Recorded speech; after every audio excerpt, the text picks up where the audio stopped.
That Jazz, 1979.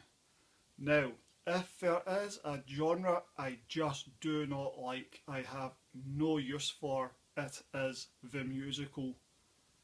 I find them to be pretty much unwatchable.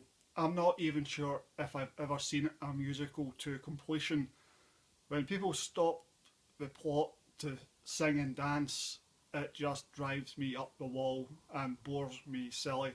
I got about halfway into the recent Steven Spielberg remake of West Side Story before I had to give up. So, why did I watch all that jazz? Well, I listened to a podcast that talked about the director Bob Fosse for several episodes, and all that jazz was, of course, covered because that's a significant part of his short filmography.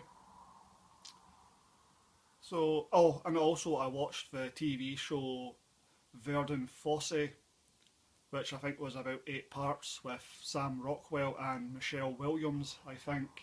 It was really good. And of course, all that jazz figures heavily in that TV show. So, I had access to the movie. I didn't have any real enthusiasm, but I thought, well, I might as well give it a shot. And it's okay. It's not a musical in the traditional sense, in which there isn't a bunch of people singing and dancing inexplicably in a magical realism sort of way, where inexplicably they just suddenly start to sing and dance, and the plot half the time usually grinds to a halt for a 3 minute song and dance routine.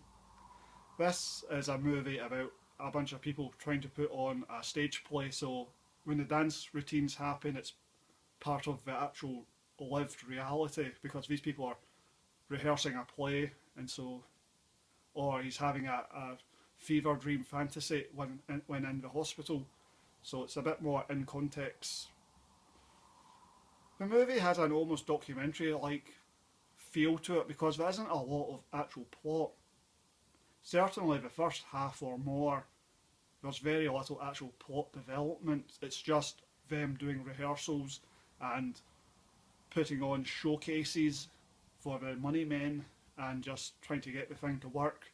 So it's just almost a constant montage of rehearsals and people having creative moments of doubt. It's okay, it's effective enough. It's not particularly interesting or particularly good, but it was fine, it was watchable. Although I did eventually start to think to myself, geez, do we really need to go so laboriously on and on with this?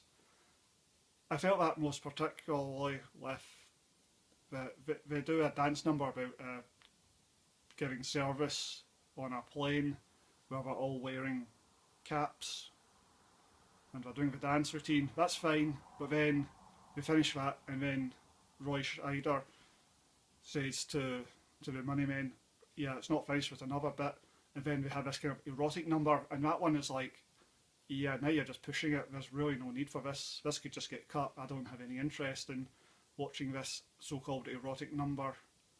Interesting that Roy Scheider's in the movie in the lead role, because he's famously good as a second banana, but he's not really a leading man.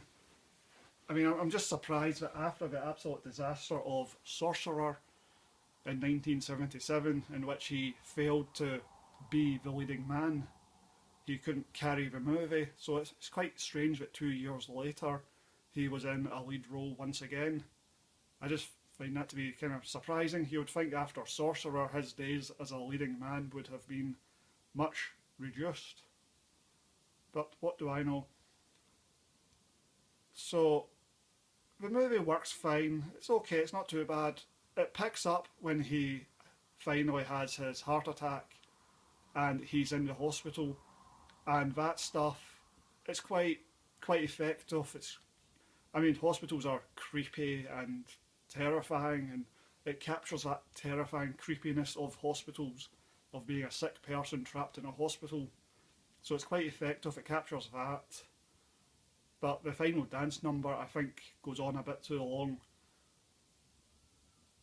The music sounds it's quite dated, very 70s sounding keyboards, the rock music.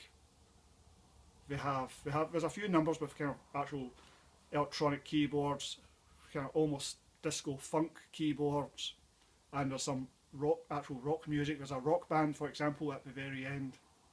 That stuff sounds very odd, very peculiar, very 70s, not in a good way, a very tinny, horrible kind of 70s. So I think that dates the movie a bit more. So it's an effective enough movie for someone who hates musicals. I was talking to someone and he asked me, what genre of films do you just not like? Do you just hate? His was westerns. So I had to think about it and I had to say, musicals, I have barely ever seen any. And the few I have attempted to watch, I either just simply never finish or never even attempt to start because I just do not care. I would give all that jazz 5 out of 10.